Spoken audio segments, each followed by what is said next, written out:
ازيكم يا احلى ناس في الدنيا. النهارده جايه لكم فيديو جديد لكل البنات والستات اللي زيي.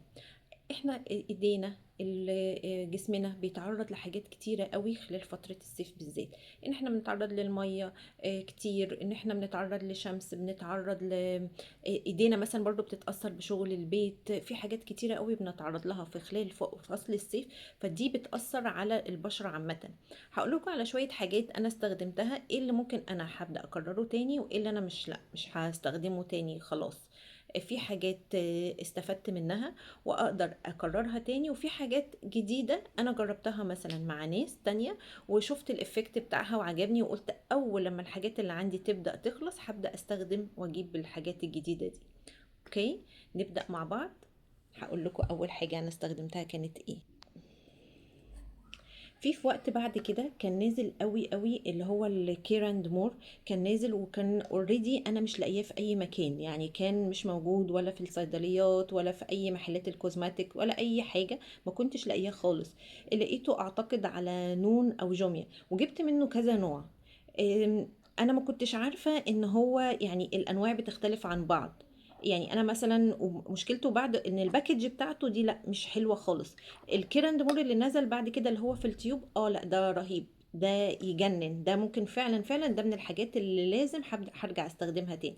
لكن الكيراند مور ده مثلا ده كان تقيل جدا. انا هو مكتوب عليه ان هو بالجليسرين، بس انا برضو لا ما عجبنيش، يعني حسيت ان هو ملمسه تقيل، يعني مش يعني ده محتاج صعوبة قوي على ما البادي يعني يقدر يمتصه. لا ما ارتحتش فيه. ممكن اللي كان بالاستروبري بتاعه كان كويس مش وحش، بس هو برضو اللي ضايقني الباكج، ان هو مثلا لو حطيناه في شنطة او حاجة لا كان لا، وده بيخليه برضو ان هو ممكن بينشف بسرعة وبيبوظ. بس برضو هو من الحاجات اللي لا كيراند مور كويسة، والاديشن بتاعهم الجديد اللي هو في التيوب ده تحفة تحفة تحفة. ده جربته مع ناس لا اكتشفت ان هو فعلا جميل جدا. ده برضو من الحاجات اللي ممكن ايه لا ارجع استخدمها تاني. بس النوع اللي في التيوب مش الانواع دي تاني، اعتقد ده كمان ما بقاش بينزل، انا مش متأكدة. مش بشوفه او لسه موجود في اماكن معينة. بس دي لا، يعني ما انصحش ده خالص. ممكن النوع اللي بالجليسرين ده ممكن الاكتر يتحط على الرجلين وبتلبسي مثلا فوقيه اللي هو الشراب بتاعك او حاجة وتنامي بيه، اعتقد هو ترطيبه وقتها بيبقى رهيب. لكن ان انتي تبقي بتستخدميه مثلا او يعني بتستخدميه استخدام يومي لايديكي او البادي بتاعك، لا ما اعتقدش ان هو كان مناسب ليا تماما. فده من الحاجات اللي انا لا ممكن ما مش هجربها تاني. نرجع تاني لحاجة تانية برضو من البادي لوشنز اللي كانت عاجباني وبرضو بحط عليها على الايد على فكرة. يعني ممكن انا البادي يعني لوشنز لا يعني بستسهل ساعات واحطه برضو على الايد، مش طول الوقت افرق لا ده هاند كريم ده بادي لوشن، ان هما انا بحس ان كلهم تركيبتهم واحدة بالنسبة لي بصراحة. بس في حاجات اللي لما بتبقى هاند كريم بجد هي بتفرق، ان هي بتبقى الترطيب بتاعها اكتر. يعني في حاجات فعلا جربتها في الهاند كريم لا هي بتفرق. لكن هو بقى استسهال انا مش عارفة، بس مهما كان لا بتبقى كويس. من الحاجات اللي جربتها في الايفا اللي هو الجولد ده، كان ده من البودي لوشن برضو، لا ده حلو قوي. لا ده بجد بجد حلو جدا. يعني ده من الحاجات اللي اولا الريحة بتاعته بتبقى حلوة قوي، الترطيب بتاعه بيبقى عالي، بقاله برضو معايا وقت شوية بس في نفس الوقت هو ما حصلوش اي حاجة. ما حصلوش اي حاجة، كويس قوي. انا مثلا من كام يوم كده استخدمت من اختي، مثلا استخدمت اللي هو الافريكان ده.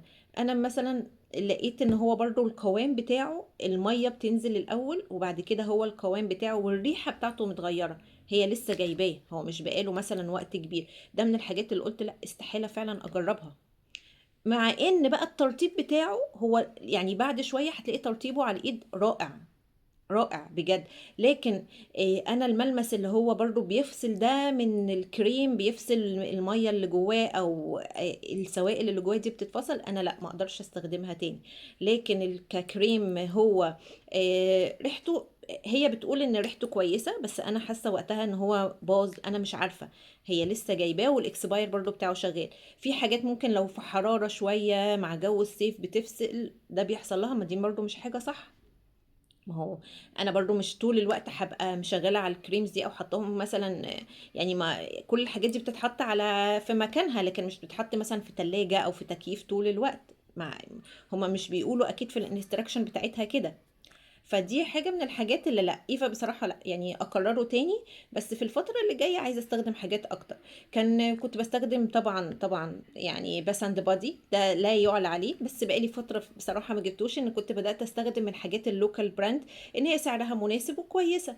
لكن هو طبعا لا يعلى عن بس اند بادي، برضو كانت في انواع فيه برضو رهيبة. في برضو اللي هو انا ده جالي هدية بصراحة، اللي هو بتاع فيكتوريا سيكريت. يعني هو بصراحة برضو يعني أكيد هو بالنسبة لي برضو من التوب. بالنسبة لي من التوب الحاجات إن هو كفاية يعني الريحة بتاعته. يعني ريحته دي بتحسي إن هو أصلا يعني مكتوب عليه إن هو لوشن برفيوم. هو فعلا انت تحسي ان انت طول الوقت اكنك البرفيوم ريحته، يعني انت اكنك حطيتي برفيوم بالظبط.